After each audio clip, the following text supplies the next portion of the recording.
بسم اللہ الرحمن الرحیم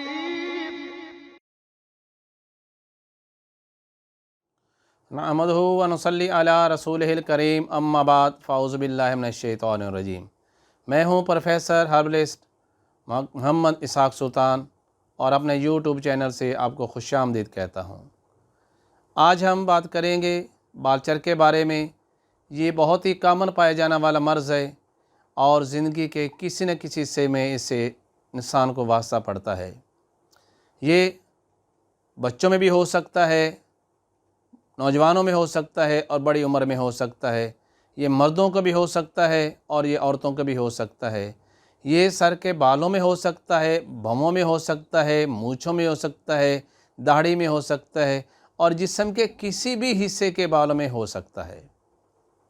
اس سے پہلے کہ میں بتاؤں کہ اس کی بنیادی وجوہات کیا ہوتی ہیں، اس کی اقسام کیا ہوتی ہیں، یہ کن لوگوں کو ہونے کی ٹینڈنسی زیادہ ہوتی ہے، اس کے بارے میں متھ کیا ہوتی ہے، اس کا کامیاب ترین علاج طب یونانی کے مطابق کیا ہے، میں چاہوں گا کہ جن دوستوں نے میرا یوٹیوب چینل سبسکرائب نہیں کیا وہ اسے سبسکرائب کر لیں تاکہ آنے والی جو اچھی اور معلوماتی ویڈیوز ہیں وہ آپ تک پہنچتی رہیں۔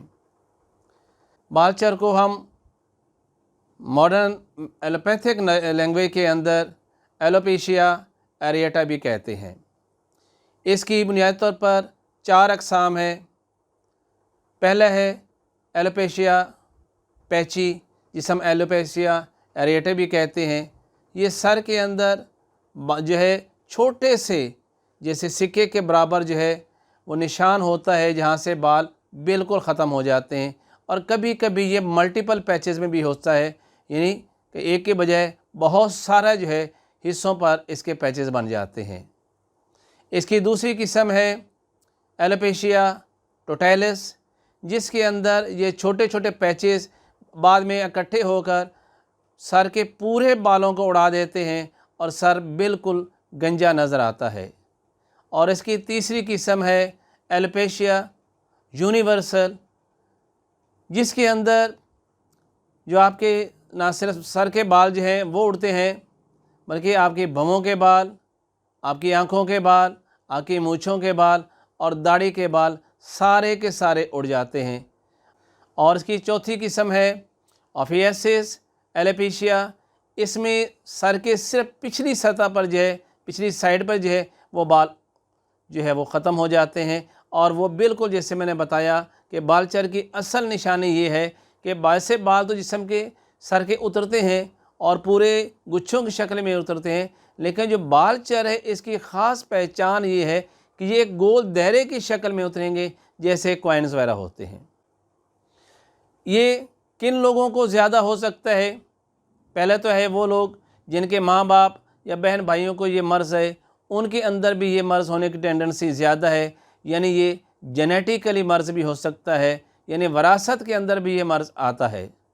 دوسرے وہ لوگ جن کو اس سے پہلے کوئی بھی آٹو امیون ڈیزیز ہے، یعنی کسی کو تھائرائیڈ کی پرابلم ہے تو اسے یہ مرض ہو سکتا ہے، جسے آر اے فیکٹر پازیٹیو ہے، یعنی جن کو گنٹھیا ہے ان کو بھی یہ مرض ہو سکتا ہے، جن کو HIV کا مرض ہے یعنی ایڈز کی تکلیف ہے ان کو بھی یہ مرض ہو سکتا ہے، وہ لوگ جو کینسر کا ٹریٹمنٹ کروا سکتے ہیں ان کو بھی یہ مرض ہو سکتا ہے۔ اب ہم دیکھتے ہیں اس کی اصل وجہ کیا ہے کہ یہ مرض ہوتا کیوں ہے۔ دراصل یہ مرض آٹو امیون ڈیزیز کا مرض ہے۔ یہ آٹو امیون ڈیزیز کے بارے میں تھوڑا سا میں آپ کو بریف کر دوں کہ آٹو امیون ڈیزیز ہوتی کیا ہیں۔ ہم دیکھتے ہیں کہ ہمارے جسم کے اندر ایک مدافعاتی نظام ہے جسے ہم اپنا امیون سسٹم کہتے ہیں۔ بعض اوقات ہمارا امیون سسٹم جو ہے وہی ہمارے جسم کے کچھ خلیات کے خلاف اٹیک کر دیتا ہے، وہ سمجھتا ہے کہ یہ خلیات جو ہیں یہ فارن باڈیز ہیں، یہ ہمارے جسم کا حصہ نہیں ہے، وہ ہمارا امیون سسٹم انہی حصوں پہ اٹیک کر دیتا ہے اور ان کو ڈسٹرائے کر دیتا ہے، جس میں بالچر بھی ایک قسم ہے۔ وہ بالچر کے یعنی بالوں کے جو فولیکلز ہیں، یعنی اس کے جو جڑیں ہیں جہاں سے بالوں نے اگنا ہوتا ہے ان پہ اٹیک کرتا ہے، ان کو ڈسٹرائے کر دیتا ہے، اور چند دنوں میں دیکھتے ہی دیکھتے جسم پر یہ سر کے جلد جو ہے اس پر مختلف قسم کے پیچز آنا شروع ہو جاتی ہیں، یعنی کوائنز کی شکل میں، اور کبھی یہ اتنا سیویئر ہوتا ہے کہ پورے سر کے بالوں کو اڑا دیتا ہے، آنکھوں کے بالوں کو اڑا دیتا ہے، داڑھی اور مونچھوں کے بالوں کو اڑا دیتا ہے، بموں کے بالوں کو اڑا دیتا ہے، اور یہ جسم کے تمام بالوں کو بھی اڑا سکتا ہے۔ اس کے اگر ہم علاج معالجے کے بارے میں بات کرتے ہیں تو طب یونانی یا ہربل اور نیچر ٹریٹمنٹ کو بہت زیادہ اس کے اندر کامیابی بھی ملی ہے، اور اسے بالکل بے ضرر علاج ہے۔ دوسری طرف آپ دیکھتے ہیں کہ ایلوپیتھی کے اندر اس کی جو ادویات دی جاتی ہیں وہ اس میں اسٹیرائڈ جو ہے وہ اس کے انجیکشن لگائے جاتے ہیں، کھانے کے لیے اسٹیرائڈ ٹیبلٹ دی جاتی ہے، لگانے کے لیے وہ اسٹیرائڈ لوشن دیے جاتے ہیں، جن کا باہر کے اپنا نقصان ہے۔ جیسے وقتی طور پر بال جو ہے وہ اگ آتے ہیں اور نہ بھی اگتے ہوں شاید، لیکن اس کا نقصان بہت زیادہ ہوتا ہے۔ لیکن جب آپ طب کے مطابق اس کا علاج کرتے ہیں تو اس کا بالکل بے ضرر سا علاج ہے، جس کا کسی قسم کا سائیڈ ایفیکٹ نہیں ہے، اور میں آپ کا سابقہ 30 سال سے سینکڑوں مریضوں کا علاج کر چکا ہوں، اور الحمدللہ ہمیشہ مجھے کامیابی ملی ہے۔ اس کے علاج میں ہم دیکھتے ہیں کہ اگر تو چھوٹے چھوٹے سے پیچز ہیں تو ان پہ ہم صرف لوکل اپلیکیشن کرتے ہیں، یعنی مقامی طور پر دوا لگاتے ہیں، تو اس سے یہ پیچز ختم ہو جاتے ہیں اور یہ دوبارہ مرض ہوتا نہیں ہے۔ لیکن اگر یہ مرض بہت زیادہ بڑھ چکا ہو، یعنی ملٹیپل پیچز ہوں، اور یا داڑھی کے بال بھی ختم ہو رہے ہوں، بھووں کے بال بھی ختم ہو رہے ہوں، تو پھر ہماری مجبوری ہوتی ہے کہ لوکل اپلیکیشن کے ساتھ کھانے کی ادویات بھی دی جائے۔ ایک چیز میں آپ کو یہ بتا دوں کہ یہ مرض کوئی زیادہ خطرناک نہیں ہے، اس سے مزید کوئی کمپلیکیشن نہیں ہوتی، یہ میکسیمم سر کے بال جھڑ جائیں گے، لیکن یہ مزید کسی قسم کی سے کوئی کمپلیکیشن نہیں ہوتی۔ یہ دیکھنے میں صرف برا لگ سکتا ہے، اور اکثر اوقات یہ ایک دفعہ ٹھیک ہونے کے بعد یہ مستقل طور پہ بھی ٹھیک ہو جاتا ہے اور یہ دوبارہ نہیں ہوتا۔ لیکن کچھ لوگوں کو یہ دوبارہ ہو بھی جاتا ہے، تو ہمارا جو ہربل ٹریٹمنٹ ہے اس کو دوبارہ استعمال کر لیا جائے تو پھر یہ ٹھیک ہو جاتا ہے۔ اب لگانے کے لیے آپ بہت ہی سادہ، انتہائی بے ضرر سے میں آپ کو دوا بتا رہا ہوں، یہ رسونت ہے، پنساری سے آپ کو مل جاتی ہے۔ یہ انتہا کالے سیاہ رنگ کی ہوتی ہے، کڑوی ہوتی ہے، اسے رس انڈیا بھی کہتے ہیں۔ جس مقام پر یہ پیچے سے بنے ہوئے ہیں، رسونت کو لے کر اسے پہلے پاؤڈر کیجئے، تھوڑا سا پانی اس میں ملائیے اور اس کا ہلکا سا پیسٹ بنا لیجئے کہ وہ لگانے کے قابل ہو جائے۔ اتنا بھی پتلا نہ کریں کہ وہ بہہ جائے، اور اتنا سخت بھی نہ ہو کہ وہ لگے نہ۔ اب رات کو اس متاثرہ ایریے پہ لگا دیجئے اور صبح آپ اس کو دھو سکتے ہیں۔ یہ طب یونانی کے اندر بہترین مصفی خون ہے، اینٹی بیکٹیریل ہے، اینٹی وائرل میڈیسن ہے۔ یہ بالوں کے فولیکلز میں ہونے والی جو سوزش اور سویلنگ ہے، جس کی وجہ سے وہ فولیکلز سکڑتے ہیں اور اس کی نتیجے کی طرف بال گر جاتے ہیں، تو اس سوزش اور انفلیمیشن کو یہ ختم کر دیتی ہے، جس کی وجہ سے بال جو ہے وہ نئے سرے سے اگنا شروع ہو جاتے ہیں۔ اور کھانے کے لیے ضروری ہے کہ جو دوا ہم لگانے کی دیں، کھانے کے لیے بھی وہ وہی کام کرے گی۔ اس کے لیے میں آپ کو ایک بہترین کمبینیشن دیتا ہوں، جس میں رسونت بھی شامل ہے۔ اگر آپ اسے صرف ایک کیپسول کی شکل میں کھا لیں روزانہ رات کو دودھ کے ساتھ یا پانی کے ساتھ، تو انشاءاللہ یہ مرض اندر سے بھی ختم ہو جائے گا اور یہ مرض دوبارہ نہیں ہوتا۔ اس کے لیے جو نسخہ ہے وہ نوٹ کر لیجئے گا۔ اس میں یہ ہے: چریتا، برگ نیم، ہرڑ، بہیڑا، آملہ، رسونت مصفہ اور ریوند خطائی۔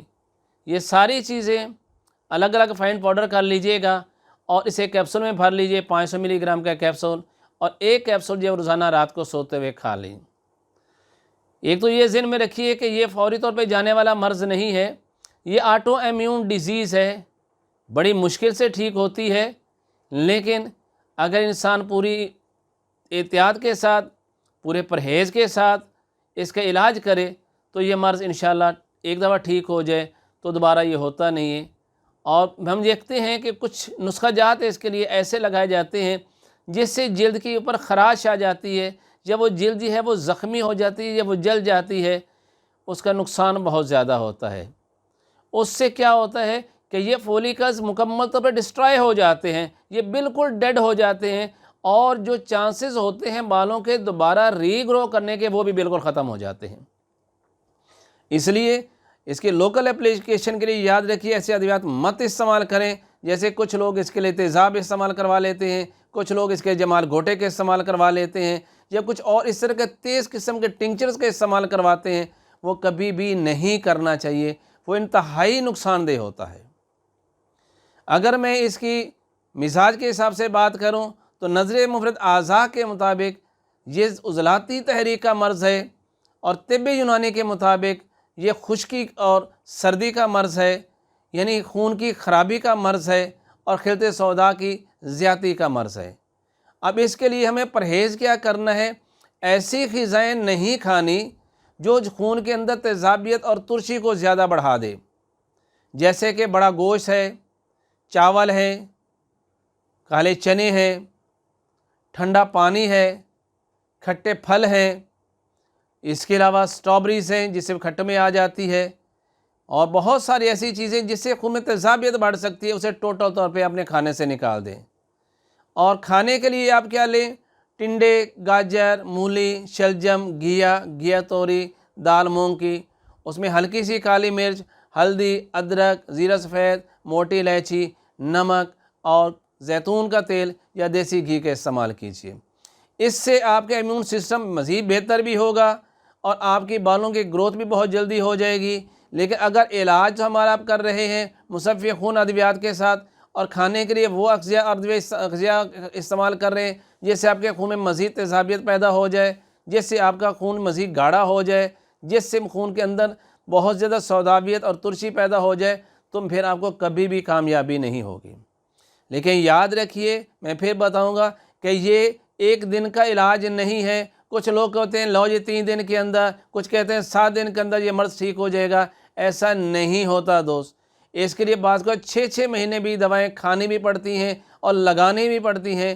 آپ مستقل مزاجی سے اس کا علاج کیجئے، انشاءاللہ یہ مرض ہمیشہ کے لیے ٹھیک ہو جائے گا۔ جو لوکل اپلیکیشن ہے، میں نے آپ کو مرض بتایا ہے رسوں، وہ بالکل بے ضرر ہے۔ اگر خدا نخواستہ وہ آپ کی آنکھ میں بھی چلا جاتا ہے تو اسے کسی قسم کا نقصان نہیں ہوتا۔ اگر وہ آپ کے منہ میں بھی چلا جاتا ہے تو اس کے سب کوئی نقصان نہیں ہوتا۔